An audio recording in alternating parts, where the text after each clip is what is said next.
Welcome to Zwida Media. If you're new to this channel, please subscribe. Don't forget to like, comment and share. Here's a new video for today. Enjoy.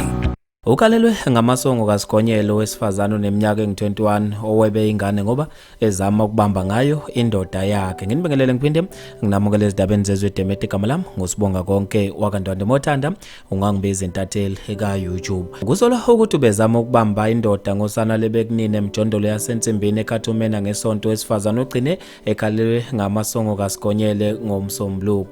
Umsolwa oneminyaka engu-21 kubeka ukuthi wahlangana kokuqala nonina waloswana olinamasonto amabili luzelo. Kube ukuthi bahlangana emtholampilo waseKhathumena. Kuthiwa wazenza umngani wakhe bagcina sebehambisana ngogode kuvela ukuthi unina wosana wacezuka uqala wangena emjondolo wakhe. Umsolo waqhubeka nendlela kwabe sekukhandeka ubudlelwane phakathi kwabo wabe secela ukuphinda abuye ezomvakashela. Uthe ngesikhathi semvakashelile la ahlala khona unina wosana emjondolo wabe esephuma yoneka impahla ocingweni zoswana. Kube ukuthi wafika sekhala ibhungane engasekho umngani wakhe sebaleke nengane yakhe. Ube secingwa maqede wakhalelwa ngamasongo okaSigonyelo. Okhulumela amaphoyisa kwaZulu Natal uCaptain Ntathu Ndlovu uqinisekisile ukuthi amaphoyisa aseKhathumena abophe owesifazana oneminyaka engu-21 ngecala lokwebengane kanye nelokuthumba ngesehlakalo esenzeke ngomsombuluko. Kulesigameko kuthunjwe usana olinamasonto amabili luzelo. Uqhube wathi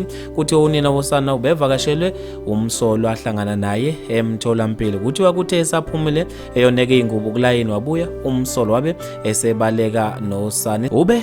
Uqhube wathi ube esentshontshiselula kanye nemali. Uthe emva kokutholakala kosana luhanjiswe esibhedlela la olucelo ngakhona ukuze kubonakala ukuthi lusesimeni esikahle yini. Lezi ke bafethi indaba eyithinta abantu abaningi khona lapha ezikundleni zokuxhumana. Ngizofisa nami ukuze ukubhala kwakho ngalolu daba khona lapha kwi-comment section. Mina nje ngitathela YouTube sengiphuma kanje ngithi awungibambe evidweni elandelayo.